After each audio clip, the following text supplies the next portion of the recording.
Good morning. Welcome to the Intelligent Edge, AI security strategies from Amazon and the CIA. Today, we're going to explore how AI is transforming the landscape of cybersecurity, threat response, and innovation from the front lines of intelligence and beyond. My name is Danielle Ruderman, and I lead the global AWS Worldwide Security Specialists. I'm also the founder of the global AWS CISO Circles, where we bring together customers and AWS security executives in 30 countries around the world to talk about what's top of mind for them.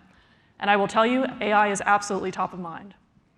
I'm very honored today to be joined by Stephen Schmidt, Amazon's Chief Security Officer, and Lakshmi Raman, the CIA's Chief Artificial Intelligence Officer. All right, we're going to begin with a quick round robin. This is a very broad topic, so let's start with one trend or development in AI that's shaping how your organization is thinking about the future of work, defense, or national resilience. Steve, we'll start with you.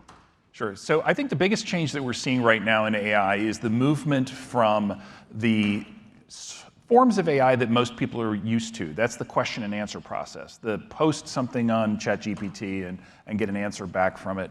It's a sort of a conversational chatbot style integration. The big change that we're seeing right now is the rise of agentic AI. So agentic AI is where there is a set of software, and it's not usually one agent, that takes actions on behalf of people.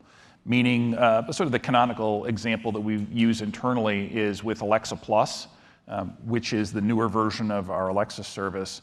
It used to be that you could say, Alexa, tell me where there's a restaurant that offers gluten-free food in Seattle. Now you can take the next step and actually get the reservation in place automatically. The reason agentic AI is particularly interesting, though, is because it brings with it a set of challenges about ensuring that the software is taking actions within the context of the person who's asking it. When you think about a chatbot, it really didn't matter who the person was asking the question or getting the answer. It was all of the information was available to everybody behind the scenes. But this is particularly important when you have sets of information which are restricted to certain populations. In the Alexa version that I was just talking about, you want to take the action in the context of me, Steve, and my account at, for example, OpenTable, when I'm making a reservation for a restaurant. But put that into the context of a government organization, where there are classification decisions that have to be made by software, there's access control limitations, there are reasons that you can access certain sets of data that have to be present before you can do so. So agentic AI brings with it a set of opportunities. You can take actions using software automatically, but a set of challenges. How do we make sure that the software is doing exactly the right thing every single time? And more importantly, we can prove what it did to the stakeholders and regulators out the other end. Thank you, and I think we're going to get more into agentic AI a little later. Lakshmi, what about you? Yeah, so in my role, I spend a lot of time thinking about how AI is impacting the workforce, right? So I think one of the areas we're looking at is what is the intersection between AI and our humans? And so the trend I really want to talk about in our business is around human-machine teaming. We're really looking at how humans and the AI are working together, right? Where AI is able to speed up the processing, to be able to do automation, but at the end of the day, it's really the humans who are taking on the risk, who are deciding the intent, and are making the decisions. Whatever the machine output happens to be, really, it's about the human who is deciding the level of oversight, the risk to take, and even whether to intervene if possible. So that's really where we are in our space. Excellent. And Steve, I'd like to hear from you. Where are you seeing the biggest wins from AI in terms of improving security outcomes or incident response workflow? Sure. So the process of securing systems is something that goes on forever. And if you're doing security right, it should begin when you first conceive of a new system or feature. You don't want to try and bolt security on afterwards. It's inevitably more expensive and less effective if you try and do that. So we have applied AI internally at Amazon in a couple places that led to some significant benefits. The first is in the application security review process. So application security reviews are the security team looking at new software that's being built or about to be built and saying, how do we do this in a way that is consistent with our expectations for securing the data that's been entrusted to us? And that takes threat modeling, it takes implementation-specific checks on things like crypto, and it's always been done using humans. And humans are great at looking at things and, as Lakshmi said, making that risk judgment. The problem is that humans vary dramatically in the amount of skill that they have at doing this. So a new engineer, a junior engineer, may not have all the knowledge, the background, the experience that a more senior engineer has. By training our large language models internally on the prior security reviews that we've done, it allows us to apply the knowledge and learning that our more senior staff have embodied in the documents that the LLM was trained on and expose that to our more junior staff. So it really raises the bar on the absolute level of security that we can offer. The next side of that, of course, is in the response to an incident. And I don't know about you in the audience here, but there's a real problem in our industry. We don't have enough security people. We simply can't hire enough people with the right skills because they don't exist in the market. I don't think anybody else is in a different place, frankly. What we found with AI is that it allows us to do a lot of the heavy lifting for the security staff using tooling that used to have to be done by humans. Why is that important? Twofold. One is systems tend to do what you tell them to do. So they do it correctly the first time, every time, usually. What it turns out is that our staff is actually materially happier with their jobs at the end of the day if we remove a lot of that grunt work from them. So they like working for us more, which is super important. Again, you can't hire enough of the really good ones to begin with. You want to keep the good ones that you've got, so you give them tooling that helps them get their job done more efficiently, and they enjoy their job more as a result. Absolutely. Yeah, I'm going to kind of pile on to Steve's comments, right? I think I agree, right? We need, in the cyber defense realm and the cybersecurity realm, we're also thinking about how does AI help us in what we call our, accreditation and authorization process, right? Helping us ensure that the process to get systems accredited is going as quickly as possible, because especially with respect to artificial intelligence, the industry is moving so fast, right? So we certainly don't want to be slowed down by an accreditation process, right? So of course we also still need to be safe, right? So how do we do our best to keep that, the artificial intelligence and machine learning helping that along while having the humans in the space? I also second what he said about having LLMs in place to be able to let users directly interact with data, right? To be able to ask questions in natural language, right? To be able to potentially get the answers that they're looking for more quickly with a little bit more ease. Another area that we are also applying artificial intelligence and machine learning in is, we have vast amounts of data, right? We have data that comes in at an exponential rate. So we really need help to triage that data, to be able to go through data quickly so that we can surface insights and try to do some sense making. You can imagine, a cybersecurity analyst who, traditionally has gone through network data very manually, right? In order to think about, blocking suspicious IP addresses or connections. Now, there's an opportunity to do all of that really quickly and let, again, the security analysts make the decision at the end. One thing I want to sort of riff on this, because it's a really interesting topic that we were chatting about before. The one thing that many people don't realize about AI systems is that they're non-deterministic. Mm-hmm. So what non-determinism means is you can ask an AI model the same question 100 times. You will not get the same answer every time. And that's just part of the way the math works that's underneath these things. So having a human who can make a judgment at the end of what the AI comes up with is critically important. We look at it this way. If you're just asking a question and getting an answer, that may be one set of scrutiny that you have to give a system. But if you're going to take an action to do, as Lakshmi mentioned, to block something, to prevent something from occurring, you've got to be really sure it's correct.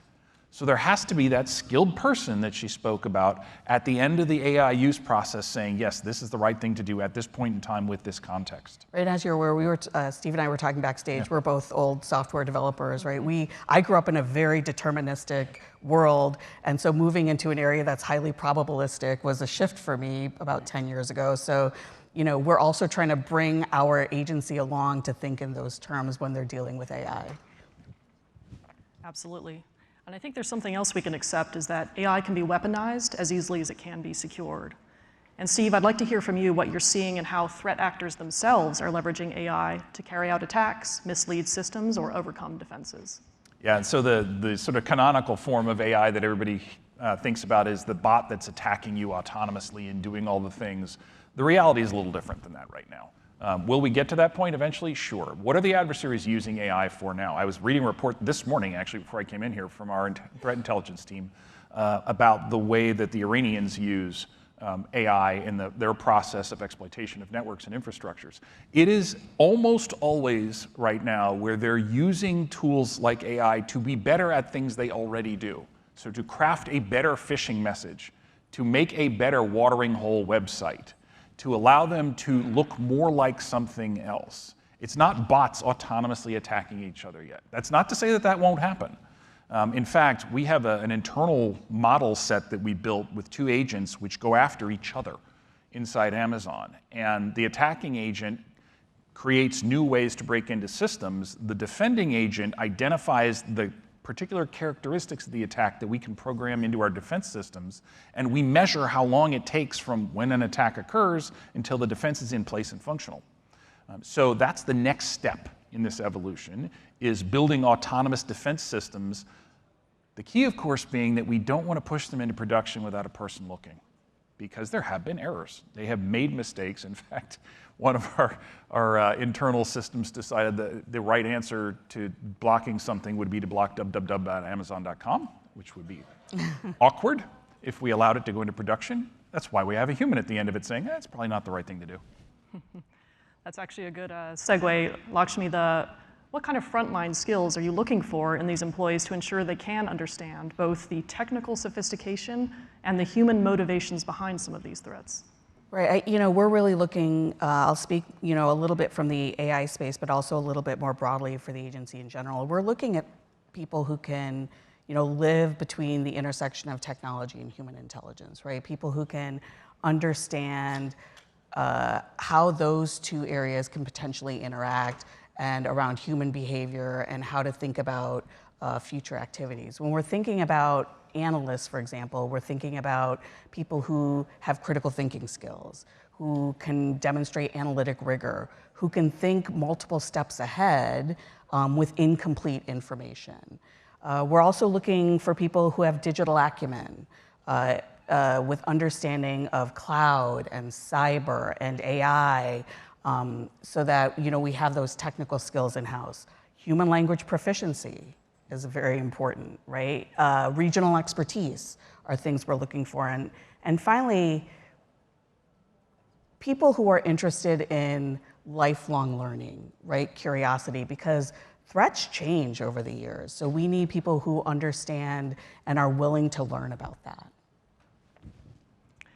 And then I want to switch to AI agents, very top of mind for many of us right now.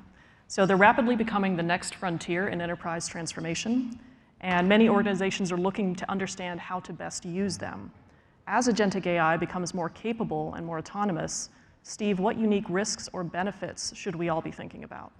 So again, to recap, agentic AI is where you have software sets that take actions on your behalf instead of just giving you information.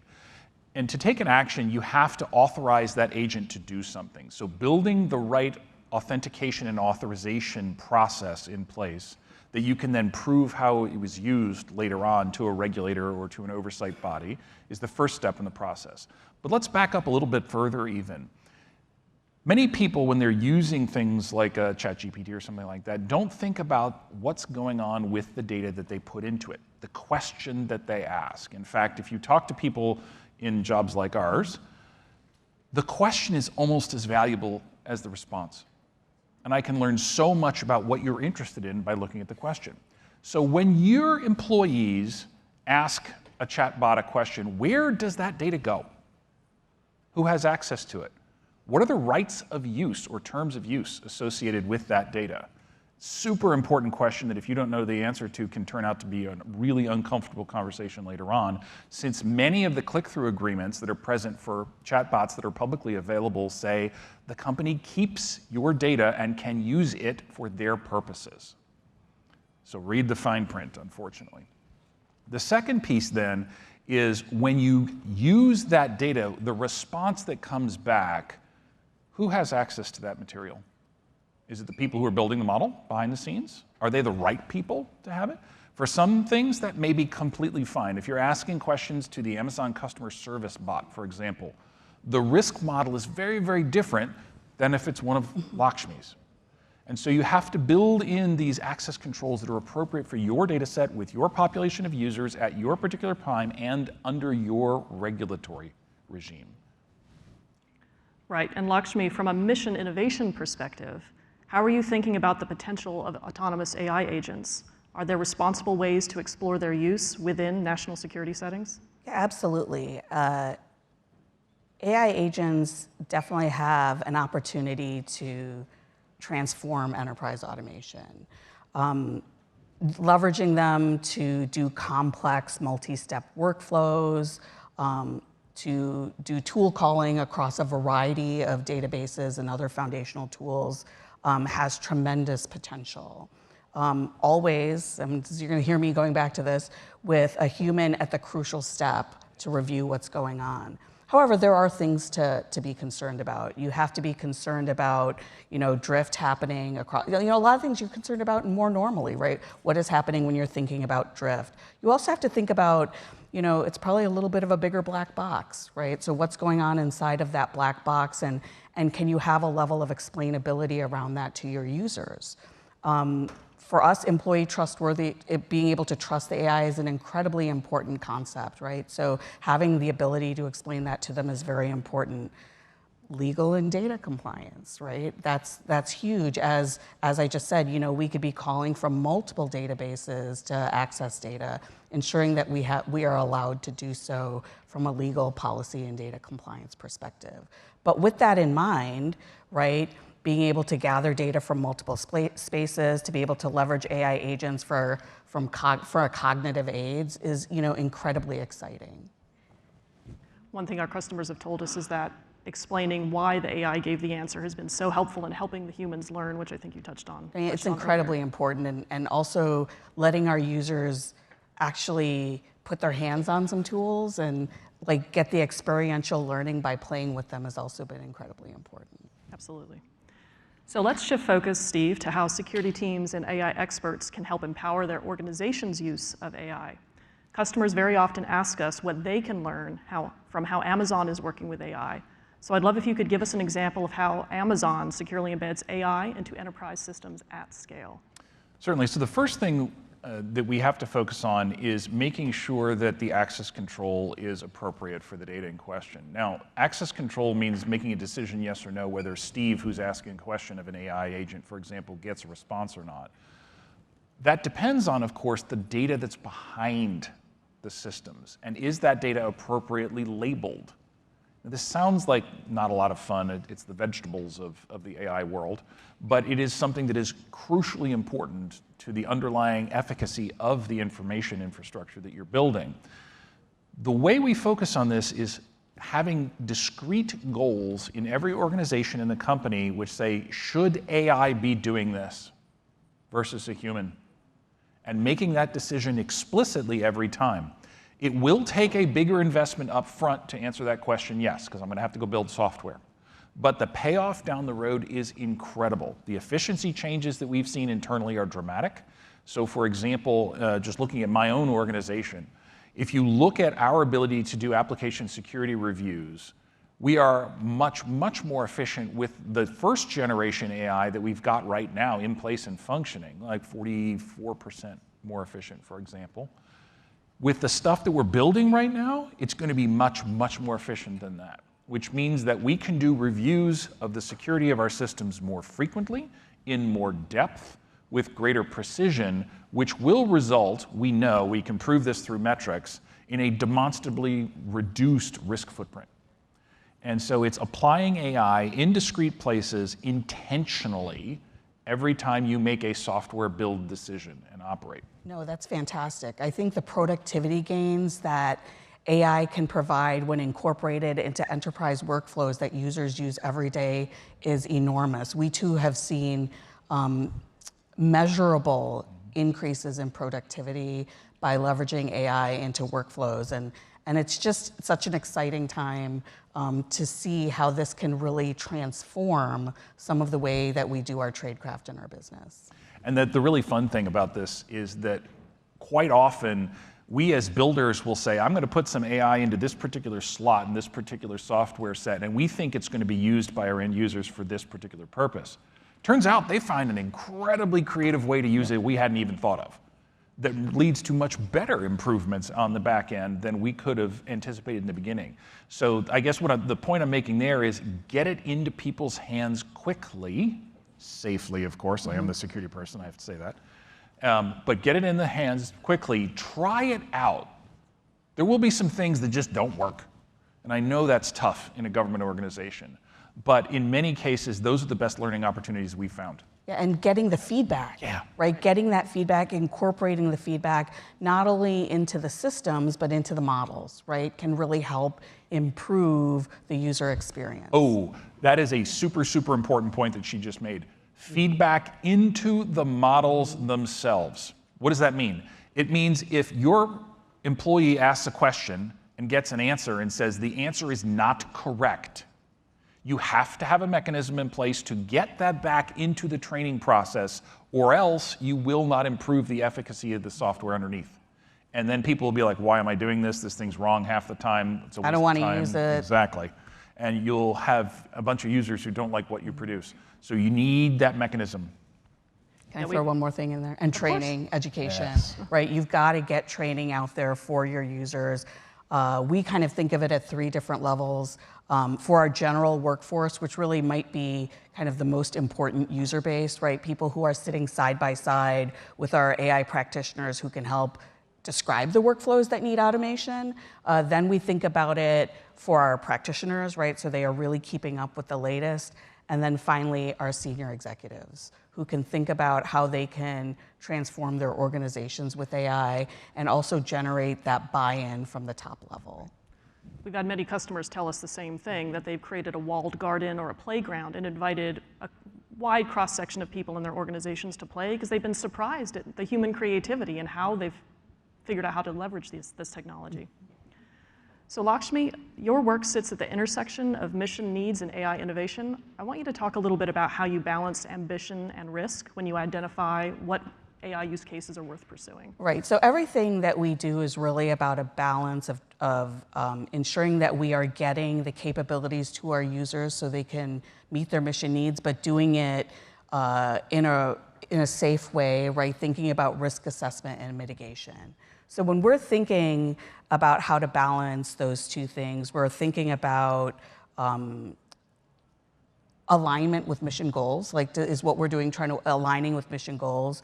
What is the cost, right? What does that look like?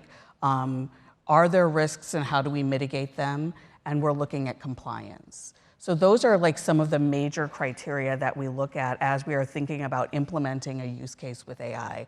And I have a board of senior leaders from across the agency that we sit down and we look at use cases and we think about how are we to prioritize these use cases and where should we be making our investments. You mentioned compliance there, and a lot of people, when they think of AI, they think about really the front-end use of it, meaning for the mission directly. But one piece that Lakshmi just mentioned, I think, bears digging into a little bit more, and that's the compliance side of things. That's proving that you're doing what you say you're doing to the regulators or the oversight officials, et cetera. AI can be incredibly helpful there in gathering, collating, and presenting the evidence that is required to show that you are operating controls the way you say you are supposed to be operating controls. And that is something that is beneficial from 2 perspectives. One is it's an expensive task otherwise. You had a lot of people that have got to go do a lot of digging and come up with these things manually. The second is inevitably it taxes the teams that build the software because they're the ones who have to answer the compliance question, ultimately out the other end, which slows down your innovation. So you will get a better compliance result more quickly at lower cost, and most importantly, tax your velocity less if you use AI to build the compliance evidence that you need to support the way you operate. Thank you. So we're going to close up now. We're pretty much at the end of our time, and I wanted to ask each of you one last question. So Steve, first to you. If there's one mindset shift or one action that you'd recommend to security technology leaders, those in the room, as AI accelerates, what would that one thing be? When you're looking at making a decision, ask the person who's bringing the information to you, why can't AI do this? And if the answer is blah, blah, blah, blah, blah, when will it be able to and under what conditions? So move it into the now, the probable, the possible, and make it real for all of your staffs all the time. Because if they're not intentionally making that decision, they're missing an opportunity. And all of us will pay by being late later on. So take the opportunity, ask the question, say, why can't I use AI for this right now? You'll learn some interesting things both about the technology and your organization. That sounds like security becoming an enabler to the organization. Try really hard. And Lakshmi, as someone leading AI innovations in one of the most complex institutions in the world, what's one AI trend or capability you're most excited about right now? I'm going to take it back to the beginning. I'm going to go to AI agents, right? I think the work that we can do to really accelerate enterprise automation is very exciting. We talked a lot about mission workflow and mission use cases. I think AI agents are really exciting to help us in our business use cases.